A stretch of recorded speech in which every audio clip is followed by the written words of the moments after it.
All right, welcome back to another episode. Hey, all you crazy sci-fi and fantasy fans, as I frantically scroll to the top of the page to read this intro, it's time for your daily dose of shenanigans over here at the Blasters and Blades podcast. Just three nerdy veterans geeking out over our science fiction passions and fantastical fantasies. A place where magic is king, the sky is the limit, and space is the place. A place where we recognize that Pern is fantasy. So It is without not! further ado, Shut your face! Ouch, I'm wounded. Without further ado, let's introduce our guest, the legendary, the one, the only, Mr. Rick Partlow.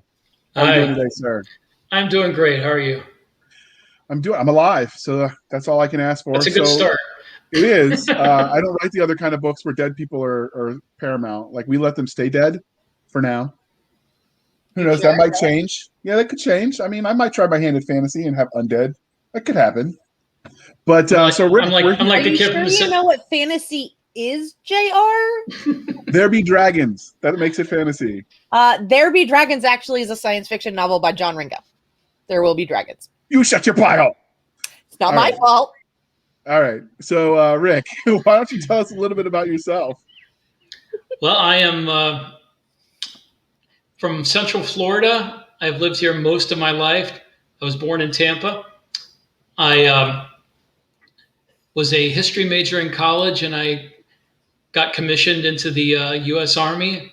Spent some time on active duty in the 25th Infantry Division in Hawaii.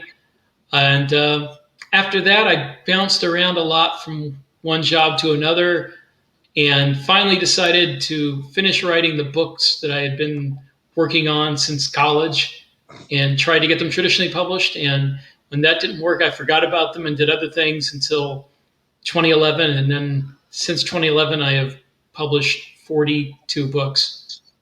Because he doesn't sleep. Not much. I don't have a social life. Social lives are overrated. They are. They are. So the second part of the introduction, dear listener, is we talk about how we first met them. So I actually found Rick through some of the various forums for military veterans that write. Some of the groups that have since been yeeted by the great and mighty Zuckerberg. But in the meantime, I read his books. I liked it. I published one of his short stories, or maybe two. I don't know. I don't count these things. 3. And then we met in Vegas, but we don't talk about what happens in Vegas. He made me sign a non-disclosure agreement. There was a thing. I don't know. I hope his wife's not listening. He might be in trouble now. I don't even remember what you looked like by now, JR. Wait, did he say she or you? We're just going to move on. This is a family-friendly show, Doc. So, Doc, how did you first find Rick Partlow? I think through Facebook, and a lot of mutual friends, and all of a sudden it was like, oh, there's Rick again. Blah blah blah. I don't think I've actually even met you in person. See, booze is not always involved. Well, I will meet you in person if you are in Dragon Con in September. I don't have a choice. They're making me go. Well, I am going to be going for the first time, so I will see you there. Oh, that must be why I think you friend requested me after you got accepted. Yeah. Because I'm one of the directors for fantasy literature. So, they think JR doesn't know anything about. So you get to talk about Pern on your track? No, that falls under sci-fi literature, which is run by the great Sue Phillips. I'm going to get you to admit the truth one day. It's not. There's computers, genetic engineering. Maybe if you read the book, you'd understand this. Blah, blah, blah. All right, let's ask him the religion questions so we get to decide if he gets to stay. Okay, so Star Trek, Star Wars, or Firefly? And this is a very important question, even at Dragon Con. Well, to carry on with the religion analogy, I guess you would say I was raised in the Church of Star Wars, because some of my earliest memories of being interested in science fiction are just buying everything Star Wars, comic books, LP record of the soundtrack, not the soundtrack, like the actual lines from the movie with a little narration they threw in. So I had all the toys, had everything. So Star Wars until the prequels, and then I kind of, to quote REM, was losing my religion. And then I guess after that, I kind of became more of a Firefly converted, to that faith. Although I really like The Expanse, so I guess I'm kind of polytheistic. That's fine. We welcome the polytheistic. So, on to the fantasy version of religion. Lord of the Rings, Game of Thrones, or Harry Potter? Definitely Lord of the Rings. I read one Game of Thrones novel, and that was enough for me.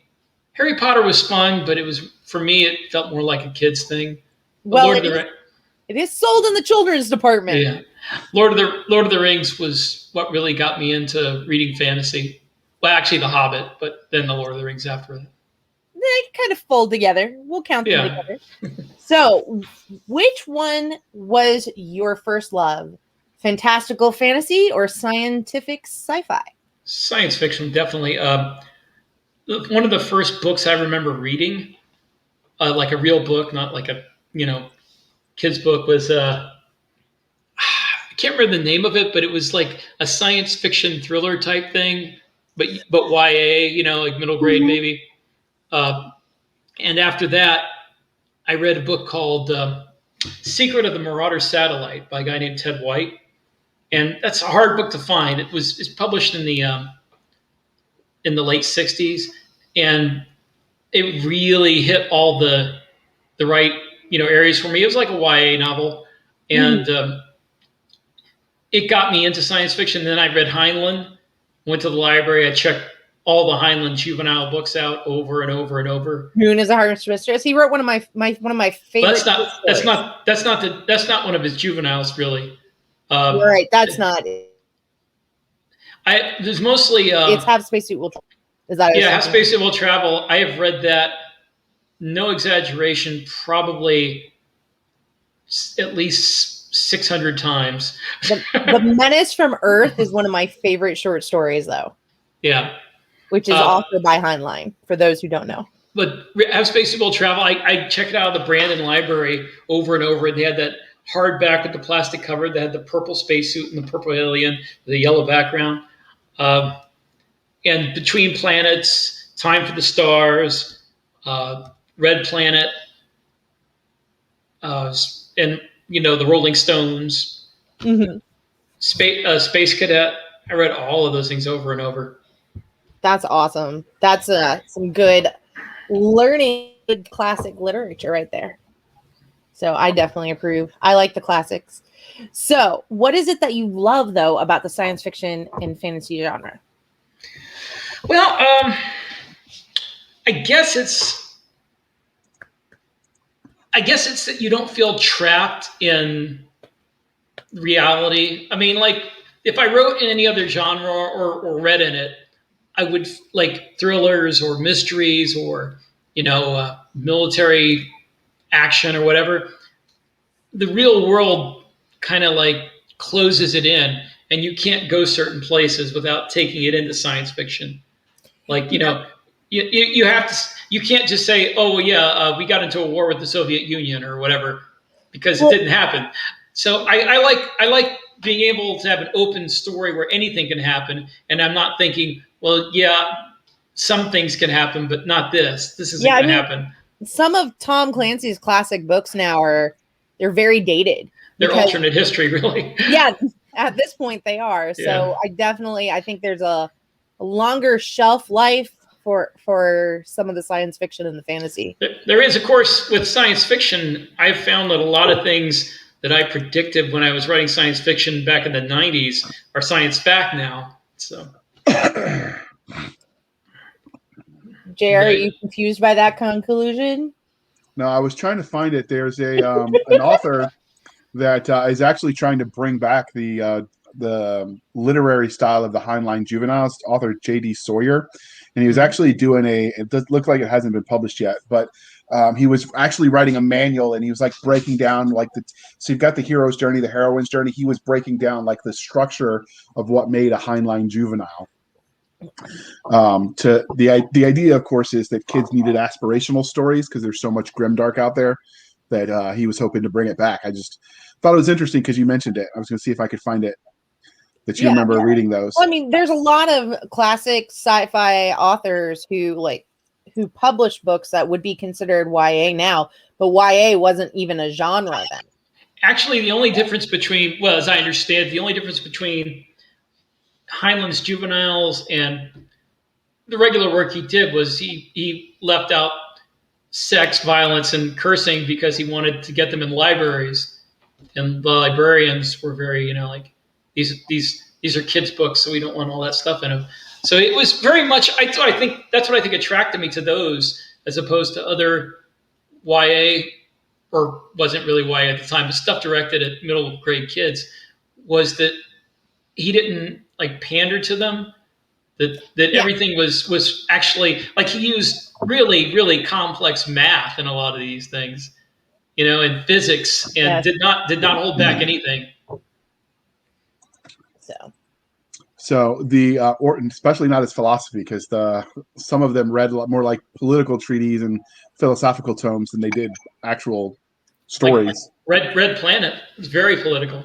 Yeah. So Between Planets, another very political and timely. If you read it, look at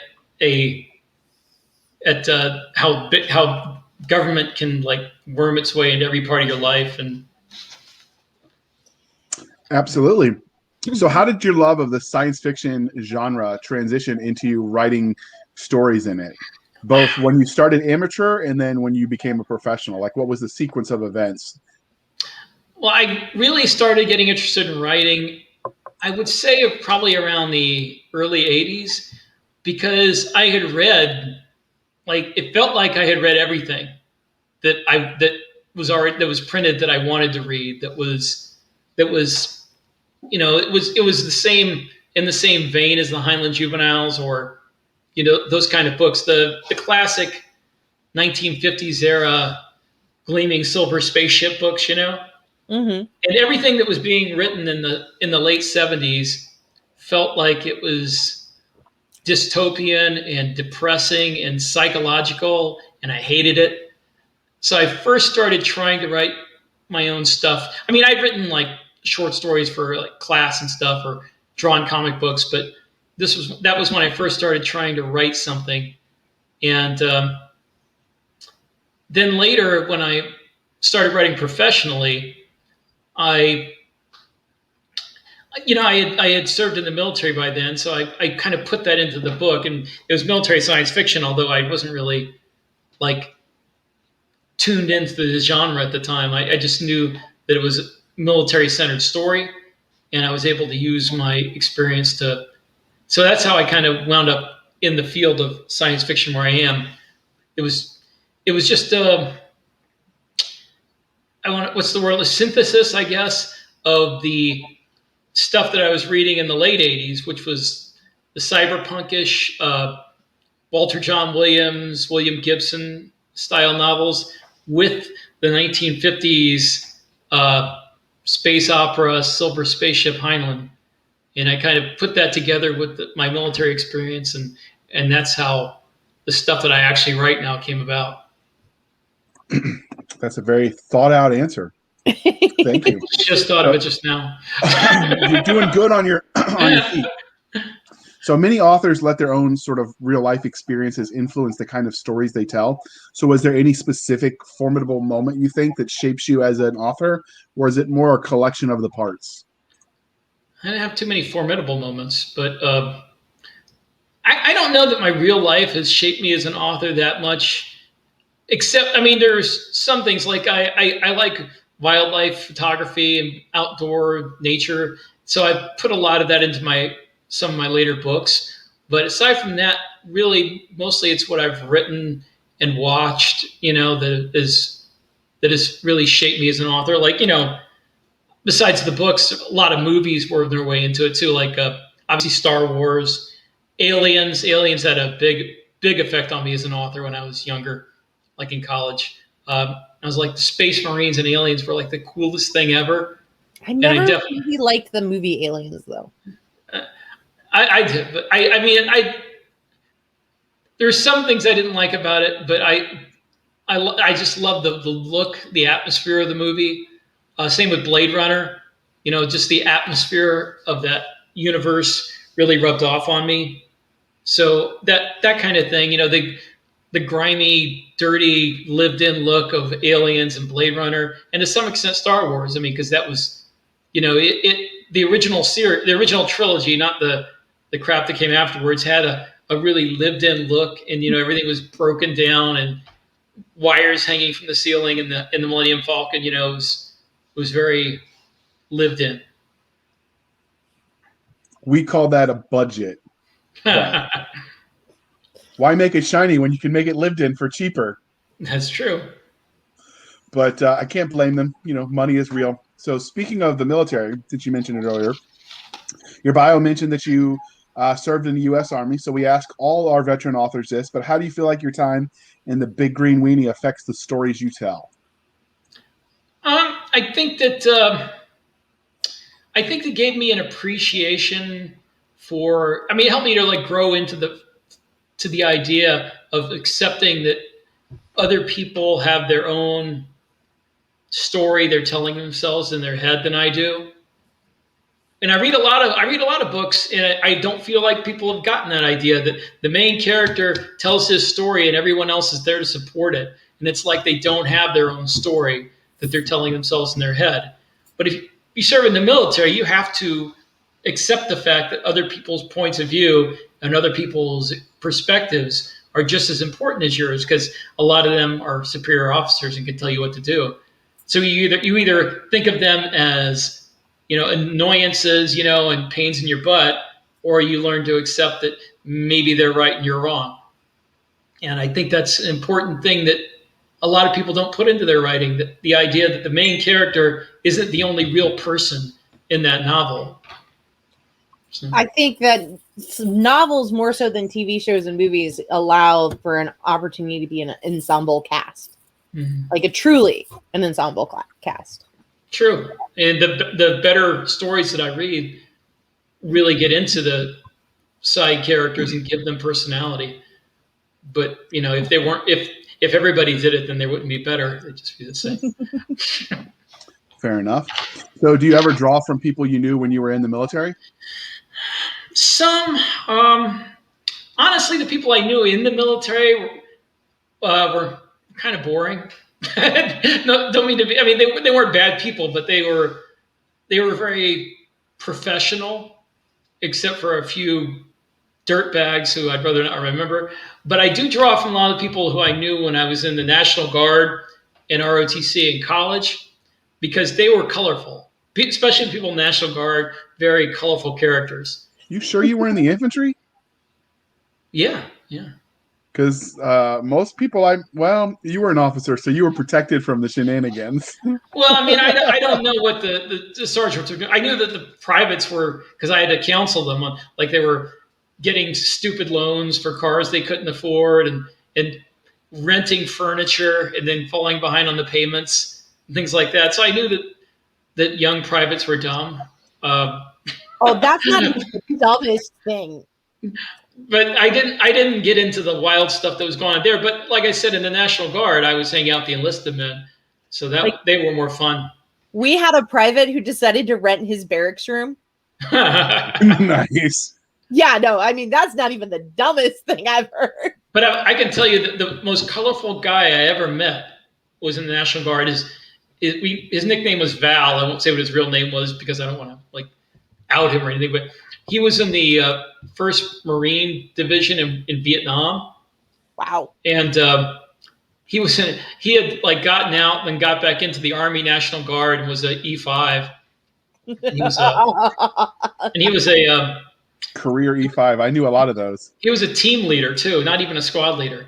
So, but he was the most colorful character. He used to do things like we would go out on a tactical operation. This is an infantry unit, and he and his team would set up a Poncho City and pull out like a Coleman stove and start grilling steaks. Why would they? Well, it was supposed to be tactical, and the company commander came over and like, Val, we're supposed to be tactical. I said, oh yeah, we'll be done in just a second, sir. And best story ever. We had this one platoon that we called them the Lost Platoon, because every time we go out at night, they would get lost. So we were getting ready to go back to the armory after a long and boring and miserable weekend, and they got lost on the way back to the trucks. Of course. And the company commander is talking to the platoon leader on the radio, saying, "Okay, now I want you to look. There should be a radio tower. You should be able to see the light."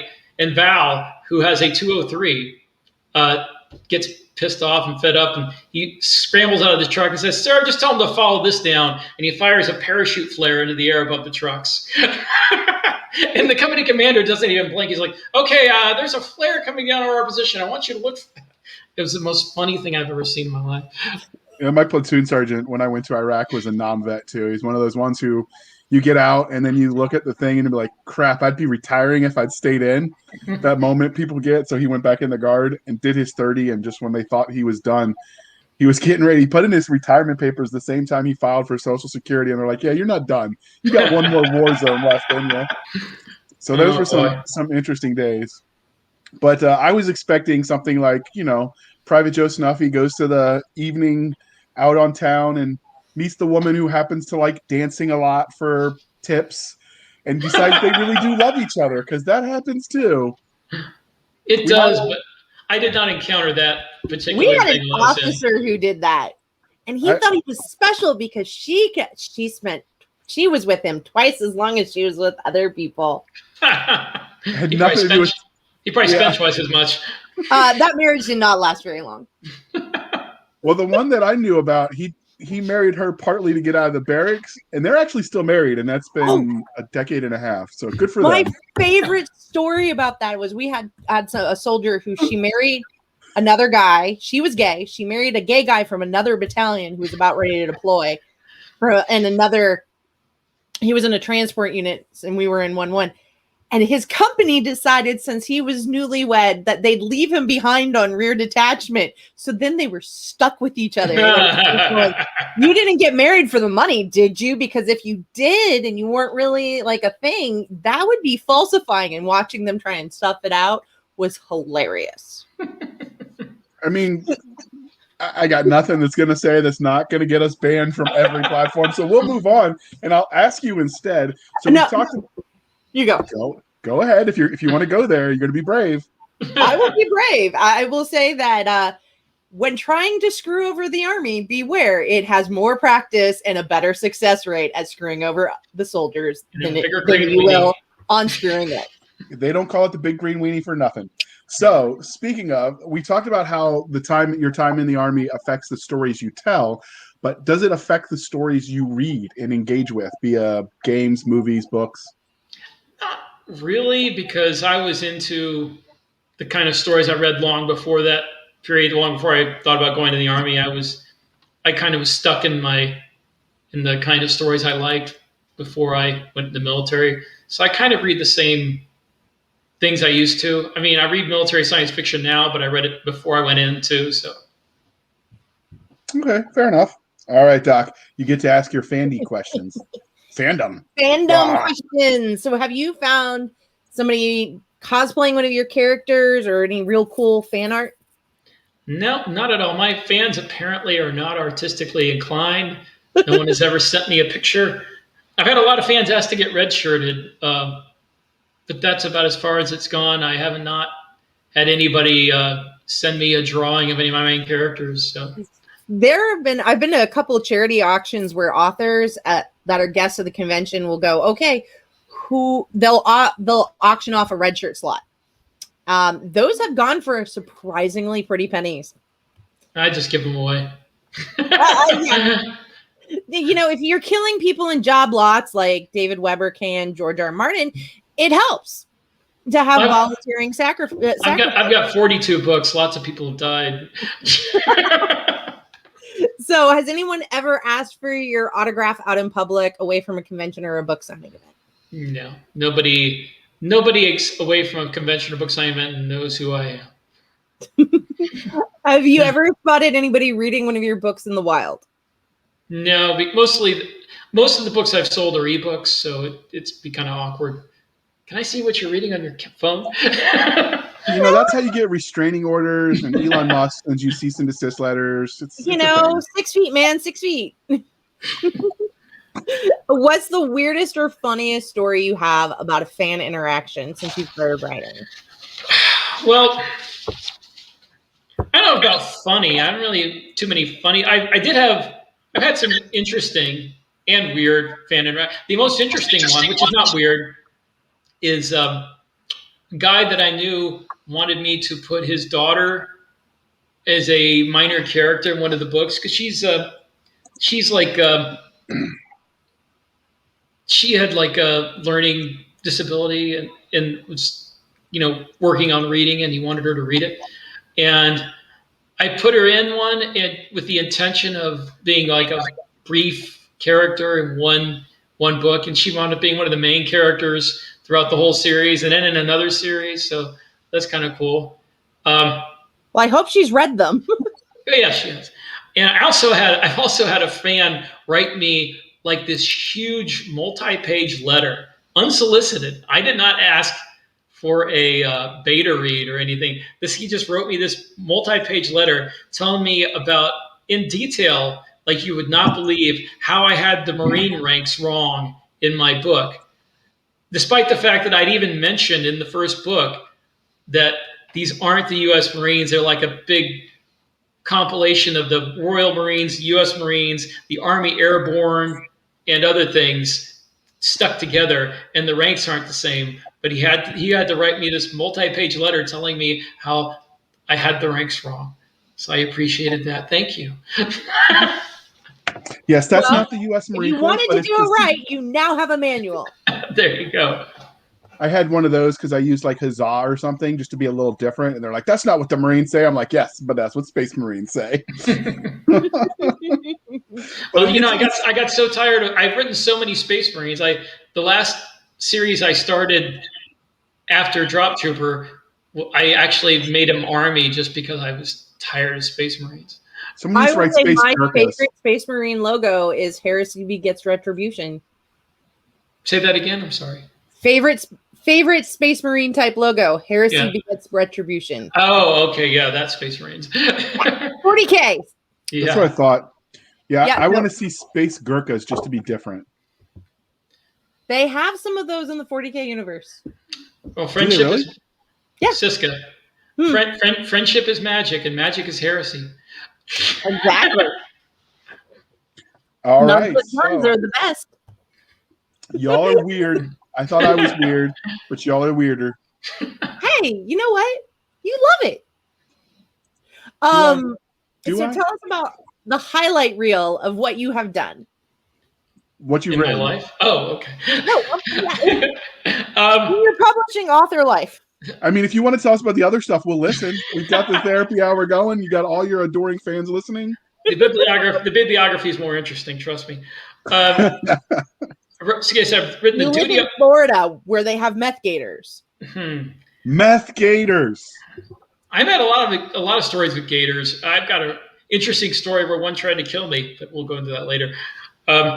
There's Duty on Our Planet trilogy, Glory Boy, the Birthright trilogy, the Recon series, the Acheron series, the Psy-War trilogy, Seeds of Gaia, the Mech Force trilogy, which is upcoming, which is actually republishing of the Broken Arrow Mercenary Force, which I did with another author, the Wholesale Slaughter series, the Drop Trooper series, the Earth at War series, and the upcoming Holy War trilogy. See, you can use that slogan. What? I almost got killed by a meth gator? No. The like retribution slogan. Totally will fit in that. Okay. They've had some weird stories come out of Florida, but that's where the bath crystal thing started too. So yes, that's true. South Florida. They ate the guy's face. Yeah. One of our local radio DJs does a daily segment of highlights from Florida. Well, you live in Georgia, so you've got to do something to be better than somebody. We are better than a lot of people.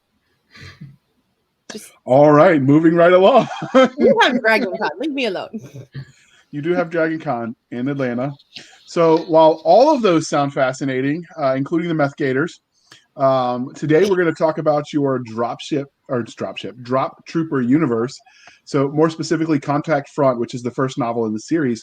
So where did you get the premise for this universe and the series? Was it psychedelics, the Ouija board, overindulging in whatever trail food you eat when you're out taking pictures of nature? It was worse and weirder. It was from a J.R. Handley anthology. Uh-oh. Well, that gets weird. It came from the short story I wrote for your anthology, Backlast Area Clear. which also included, I believe, a Dragon-nominated short story by Richard Fox, it was Hugo-nominated. Hugo-nominated. Hugo-nominated, sorry. See, when I wrote that, I was thinking I had written almost every point of view from this war that happens in that future history. I'd written like Force Recon Marines, pilots, commandos. I'm like, what's left? Only thing was left was either somebody on a starship, like a cruiser, which seemed boring to me to write a whole series around them and everybody else had already done it, or somebody in a battle suit. And I dig battle suits, they're cool. But they'd also been done by a lot of people, Heinlein, Ringo, a whole bunch of people have done battle. John Steakley, Armor, one of the best military science fiction novels ever written. So I was like, there's got to be something different about this guy, or else it's not going to be interesting. So I'm like, how about a guy who is agoraphobic, who can't stand being outdoors in wide open spaces, and if he gets out of his suit somewhere where he's in the open, he gets like paralyzed by a panic attack. And then take him and put him in a situation where he has to be out of his suit and he has to fight the enemy out of his suit.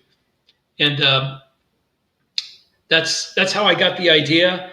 I wrote the short story, and I kind of fudged some details in the short story just to make him sound cooler. But when I wrote the series, I had to change those because I was putting it in my Birthright universe, which had very established future history and technology and everything else. So I had to change a few details, but that's how I came up with the idea. And I am sharing the picture for you so everyone can see the glorious cover that was made by Jamie Glover, a famous British guy who likes weird tea. He's done several of my covers, actually. He's done all of the anthologies, so I definitely heard it. Yeah, he's done all of the covers for our anthologies. He's an amazing creator, so very underrated. So, all right. So we've answered that question. We get to ask the next one. So before we talk more about the book specifically, let's talk about the cover for Contact Front. So let me switch that cover to that one. But can you tell us the story of this cover, how you came up with it, the origin story for this? Well, I did not come up with it. It's the Athon Books puts out the Dropshipper series, and Steve Bollier is the guy in charge of cover art. And he found a Polish cover artist named Philip something. I can't remember how to pronounce his last name. And he told him, we need a story with powered armor and spaceships and guys dropping out of the sky in the powered armor. And this is one of the images that Philip came up with. And everybody, when they saw it, like, oh yeah, that's the one. He nailed it. So Steve Bollier can find good cover artists. Okay, I really dig it. It's definitely got shades of Dropship Troopers or Starship Troopers, excuse me, which is why I keep merging the cover names. But I really do like it. So did he do the rest of your covers for the series? Yes, he has done all the covers for the series. Okay. There was a time when he kind of dropped off the face of the earth during the whole COVID thing, and we were worried and like, is he going to come back, or are we able to get him to the rest of the covers? But then he popped back up after like a month. So I think a lot of us dropped in and out of everything. True. So all right, so let's move on to the book itself. What would your 30-second elevator pitch be for Contact Front? An orphan outcast with agoraphobia is drafted into the Marines to fight a war he doesn't care about against an enemy he doesn't understand, and has to learn to accept his fellow Marines as his new family. Okay, and what makes your series special? I think it's really the main character. I did not know what made it special to begin with, honestly, because I wrote this and I liked it, obviously, or I wouldn't have written it, but I didn't think when I wrote it that this was going to be the biggest thing I'd ever written. I just thought, oh, this is just another, series, war, military science fiction series. But I think it's the main character. His voice and his experience seems to reach people. And, he's an outsider who pretends not to care about anybody else. And wants to be a loner and doesn't want to let anybody in. And yet he constantly finds himself defending helpless people from bullies, and doesn't know why he does it, because every time he does it, he gets his ass kicked and he gets in trouble, but he keeps doing it over and over. And I think are you a fan of Captain America? Because it wasn't that basically his origin story? Well, not exactly, because Captain America didn't like push people away. He just, he had friends, he had family. This guy doesn't like friends. He doesn't want anybody close to him. Okay. I think what people like about it is the military genre. The military SF genre is, at this point, very well established. Mm-hmm. So finding those characters that don't fit the standard or the typical mold and the typical tropes is refreshing. Could be. I try to make the. I know a lot of people do mil SF and they want to concentrate on the mil part of it, or the SF part of it. You want to either concentrate on like the military tactics or the science fiction technology. But for me, all that is just a backdrop to tell stories from interesting people doing interesting things. And the characters for me have always been the most important thing. Without characters, it's just a bunch of people yelling pew pew at each other. People will buy that, though. Oh, they will. It's amazing. That's why Star Wars keeps selling. Now goes to Nick Garber at lasersandblades.com. Speaking of tropes, because Doc likes to talk about all things tropalicious, and I can't believe she made me say that word. But what I did, you didn't say it. I know. I'm going to roast in hell now. So what science fiction tropes do you think Contact Front hits the best? Well, Space Marines, obviously. Powered armor is a trope all by itself. The all-knowing company commander, who's like the old man, all wise guy who knows everything. The young and fiery platoon leader who's very, gung-ho and wants to do her duty.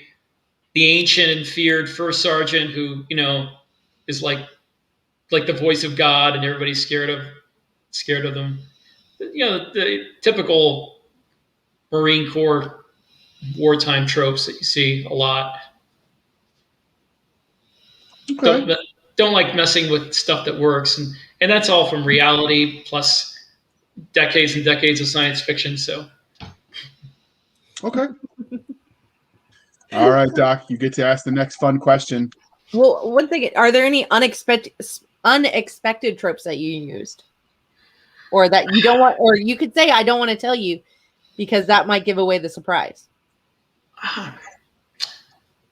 I guess there's I don't know if it's unexpected, but like the outcast who learns to be accepted by family, that kind of thing. I don't know that I put any unexpected ones in there aside from that, maybe. So what subgenre or genres do you think this story fits best into? Well, military science fiction and the Space Marine subgenre, it's very squarely nails that right in the chest from 100 yards out. So. Well, that's a good distance. So tell us a bit more about the main character. Well, you've kind of told us, but is there anything else you want to tell us about the main character? Oh yeah, there's a lot more to tell about him. He was born in the ruined remnants of Tijuana, Mexico, which in this future history, there was a nuclear war between Russia and China. And after the war, everything almost collapsed and civilization almost went under. But everybody moved into these mega cities, like to conserve resources and, centralize everything. And the people who did not move, the leftovers, the outcasts, they live in what's left of the old cities. And he lives in what's left of Tijuana, which it never really got destroyed, but it's been neglected for over 100 years. So it's run by criminals and gangs, and his parents are like poor farmers, and him and his brother live there. And he loses his family to these gangs and winds up on his own, like wandering through the desert, and wanders to Los Angeles, which is a megacity where Los Angeles and San Diego and that area used to be. And he's taken in and put in like one group home after another, but he never fits in anywhere. And he kind of he's kind of afraid to let anybody close to him because what happened with his family. And that's also where he gets his agoraphobia from being out by himself in the open that whole time and almost dying of thirst. And once he runs away from his last group home, he winds up on the street like a con man, ripping off gangs, stealing drugs and money from them. And he was ripping one off, and one of their guys tried to kill him and wound up getting killed accidentally. And felony murder, you cause the death of somebody else where you're committing a crime, you're guilty of murder. And they told him, you have three choices. You can either serve 100 years in punitive hibernation, or what would punitive hibernation be? Well, they freeze you for 100 years, and when they thaw you out, everybody you ever knew was dead, or moved on, and you get and then you get put somewhere like on a colony world digging ditches. I've met some people I wouldn't mind getting away from. That might actually be not a deterrent they thought it was. But the problem is he was of the opinion that after 100 years, they'd probably say, we're not bringing them out. Let's leave them there. Or he could rat on his friends who helped him pull off the crime. They weren't really his friends, but his co-conspirators. Or he could join the Marines and fight in this war that's going on. And the most sensible thing for him to do would have been to rat out his co-conspirators, because they weren't really his friends. He didn't care about them, but he couldn't bring himself to do it, so he joined the Marines. And the rest is history. There are worse things to do. So indeed. So are there any secondary characters that were particularly memorable? I hope so. One of my favorite is Captain. One of my favorite is Captain Covington, who's their company commander. He is. He's been in the Marines for decades, like 30 years. But people live longer, so he looks like he's in his 30s still, because everybody does. But he's refused promotion over and over, despite the fact that he's had a really distinguished career, because he doesn't want to be away from, the action. He doesn't want to be any higher than a company commander, because any higher than that, he's not going to be on the front lines, and he feels like that's where he can do the most good. And he's kind of like a legendary officer who, despite only being a captain, knows where all the bodies are buried and can make his way with not being promoted. Yes, and can make colonels, take his suggestions. And then there's First Sergeant Campbell, or Top as they call her, and she's even older. She's over a century old, and she fought in the United States Marine Corps during that war between Russia and China. So she's been around forever, and she got out, had a family, kids grew up, and then she's like, well, I don't know what to do with myself now. So she got rid of her husband and joined the Commonwealth Marine Corps. And of the rest, I guess Scotty, the squad leader, I liked him. I don't know if he's memorable, but he's like a gosh, gee, farm boy type, who wants to become Cam Alvarez's friend. That's the main character. Wants to become his friend, despite the fact that Cam has no interest in it, and he kind of draws him out of his shell. I'm sorry. I'm just picturing this Marine going, I will love you. I will be your friend, whether you want me to or not. No, he's not that typical. I mean, he's not that stereotypical. He's like he's sarcastic and jokey, and he turns every time Cam tries to blow him off, he kind of turns it into a joke. Yeah, it's that kind of thing. Yeah, no, I'm just laughing. I'm just picturing Andy Griffith in spacesuit. Oh, shucks. Oh, my goodness. Now we're going to have to actually read the book so we can listen to the narrator do the all shucks. You do use that line, right? I do not use that line now. What? You missed an opportunity when you made a redneck. Man, you should have told JR so he could have listened to all of it, and I could have just gone, no, you missed it. He does use the line because he would have listened to it like 3 times. You're mean, Doc. You're mean. I don't know why I keep you around. I don't know. I wonder sometimes. But then you tell me, no, come back. See, you're like this guy. So does your story have any bad guys? Obviously, don't give away any spoilers, but... I mean, there's the enemy, but they're kind of a faceless bad guy, that nobody really understands. Really, antagonist in the first book is another Marine named Wade Cunningham, who he believes that Cam got one of his friends killed in an earlier mission, although it wasn't his fault because his communications got shot away. He didn't know that the friend was in trouble, and but the guy blames him for it. So they get into one run-in after another in the book.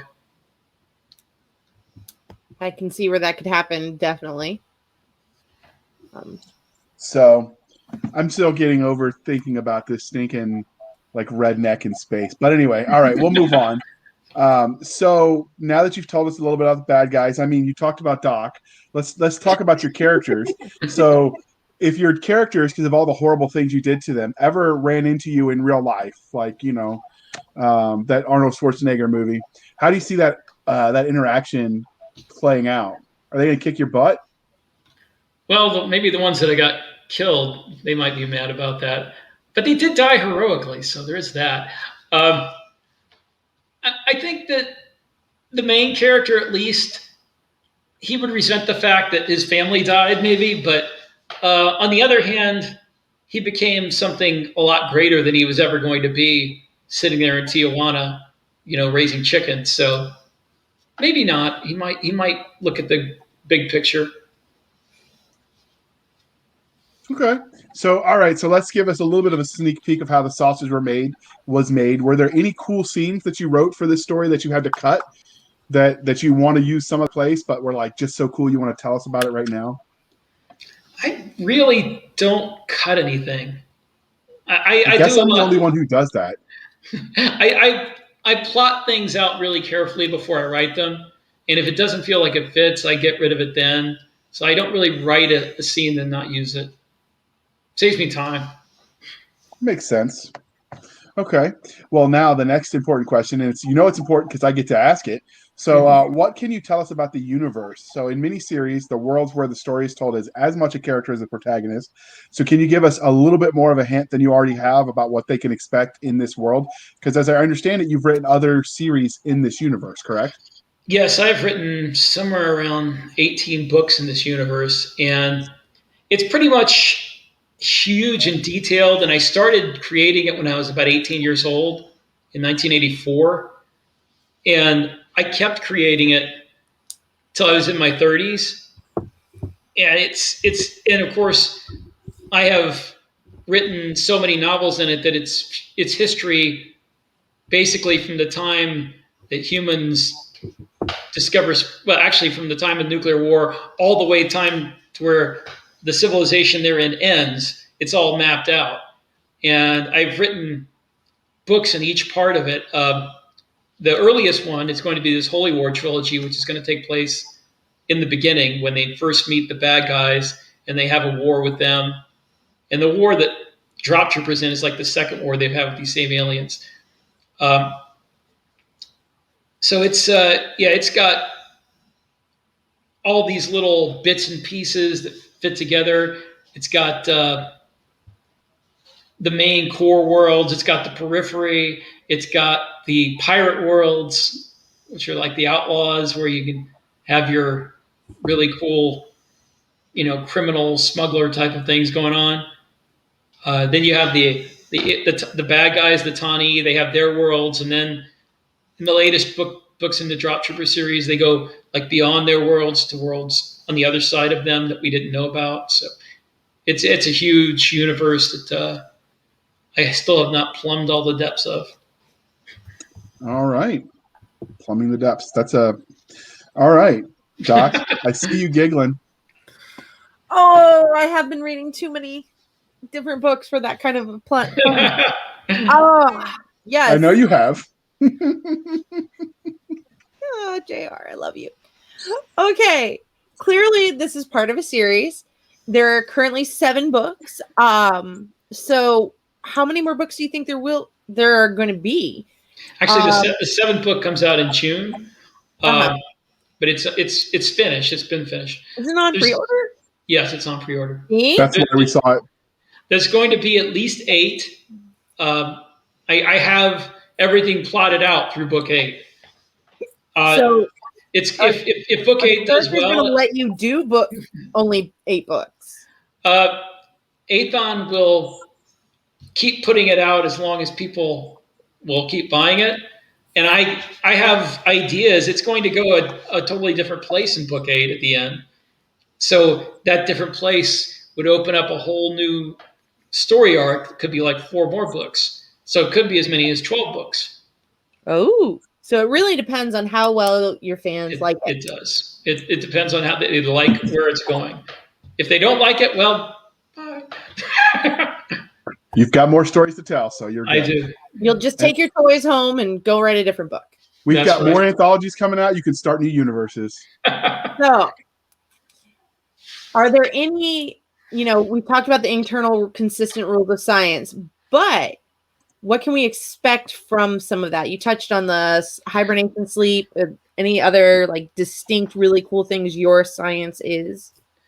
Well, I like to keep it down to as few impossible things as possible. To like the hand wavium, I don't want to do too much. So what I like to do is make the pardon my dogs. We like dogs here.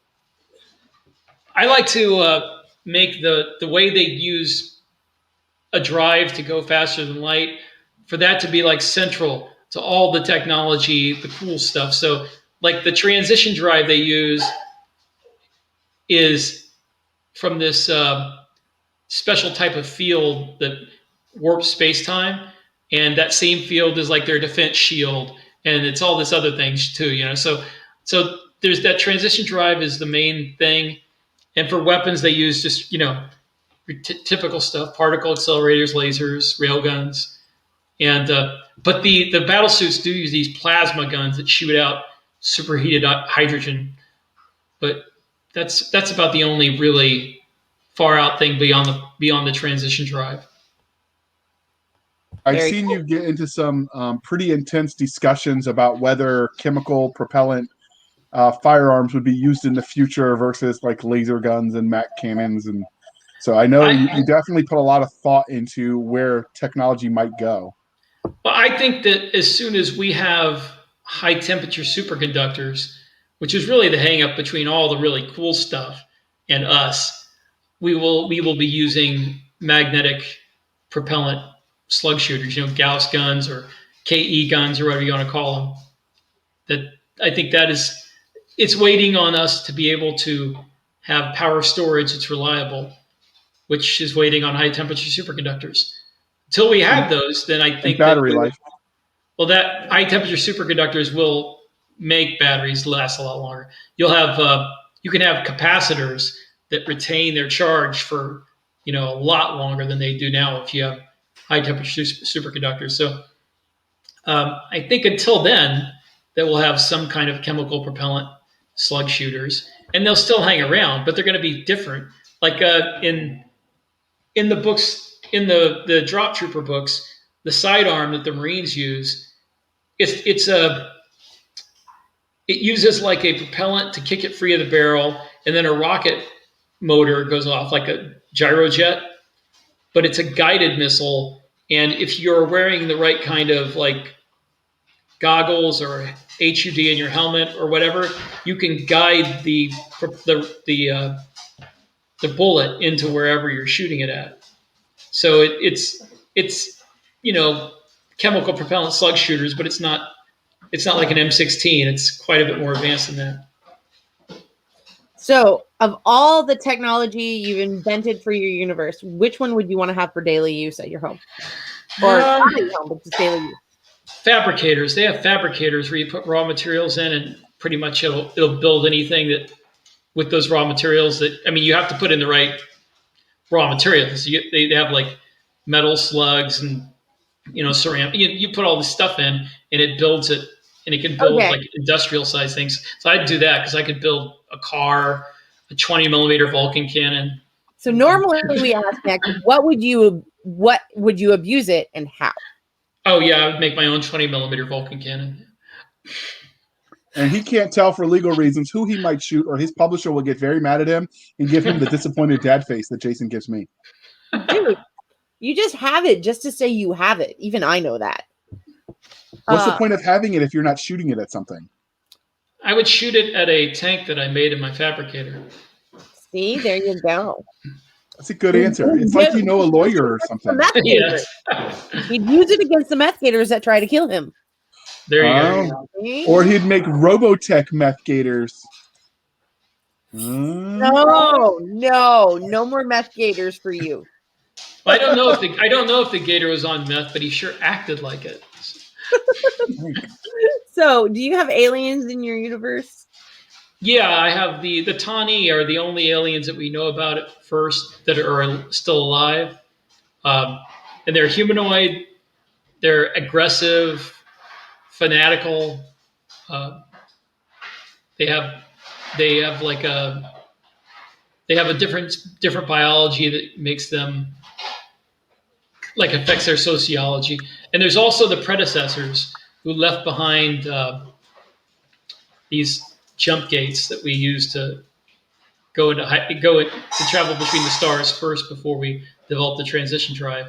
So that they existed at some point tens of thousands of years ago, and they didn't leave anything else behind except these gates and all the habitable planets around us are probably terraformed by them.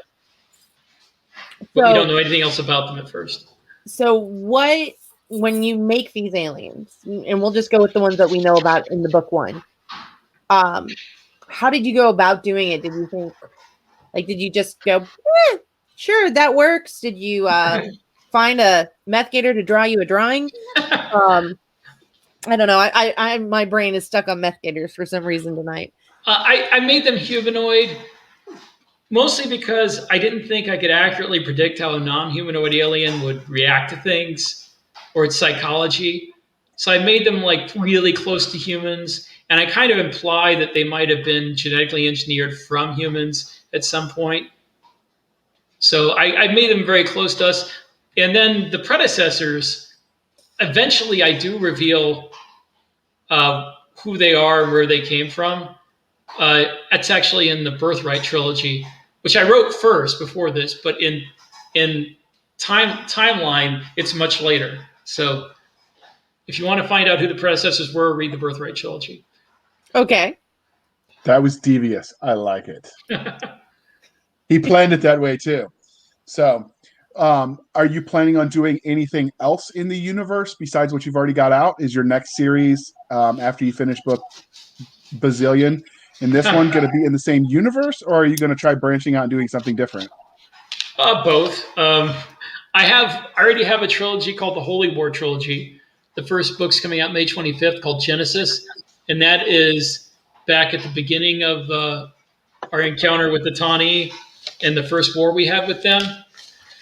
And I also have another series that I'm thinking about that takes place after that, but before Drop Trooper. I'm also writing other things. I'm writing the Earth at War series, which takes place in the near future. So a lot of different things going on. Okay. And what about plans for things not in this universe, the Duty Honor Planet verse? I really don't know if I'm going to write anything else in Duty Honor Planet because isn't this story set in that universe? No, Duty Honor Planet that trilogy is in its own universe. Oh, okay. I thought this was all part of. So, are you looking at doing something outside of the universe that Drop Trooper falls in?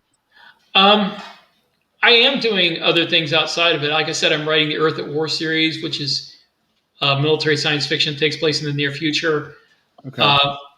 I've got a couple of ideas for other universes. I haven't written in them yet, but I'm developing them. So yeah, I'm going to write in and out of this universe for a while yet. So a little known fact, he actually writes 4 books at once and finishes them every other day. He's just that crazy fast. I have written 3 books at once. In fact, last year I wrote 1,000,000 words and I finished 12 novels. And I wrote three at once, and it worked for a while. This year, I'm not doing that, but I value my sanity too much to keep doing it. But you take a lot of cool nature pictures this year that you didn't take last year, so there's that. Actually, I took a lot of cool nature pictures last year. Well, why wasn't I seeing them? Clearly, you failed me. Obviously, you're not stalking right. Jeez, I need to go back to stalking school. I don't know what I'm going to do. You got to go to my Rick Partlow photography page. It's on Facebook.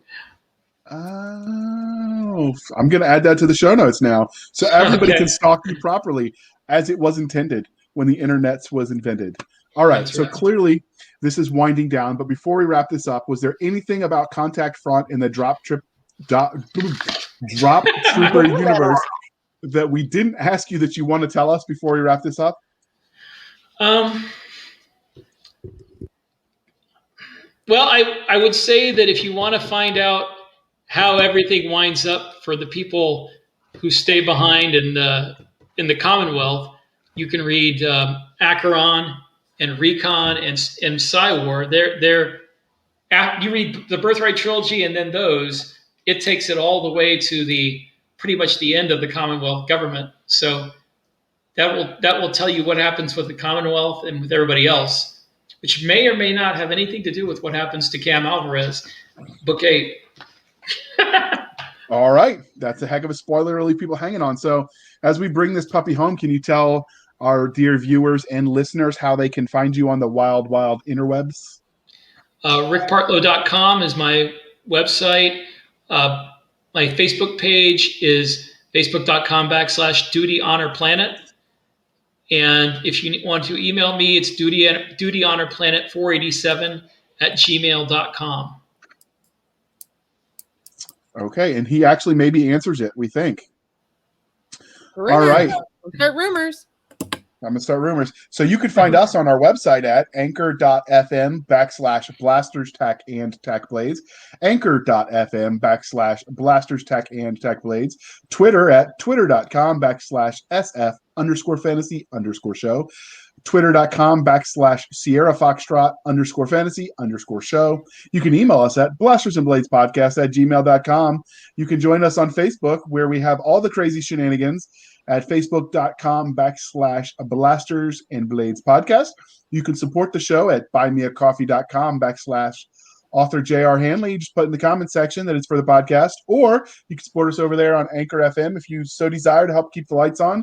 We're thinking about enrolling Doc in one of those Pern anonymous groups so she can recognize it for the fantasy that it is. It's very expensive, though, so it might take a while to save all that money up. And Doc, bring it home as you picture murdering me in your head for that. Thank you for spending your precious time with us. For Nick Garber, the very confused J.R. Handley, I'm Cisca. This was the Blasters and Blade podcast. We'll be back next weekend at the same time, where we indulge our love of nerd culture, cheesy jokes, making fun of J.R., and seeing if he ever learns what Pern really is, sci-fi, and things that go boom.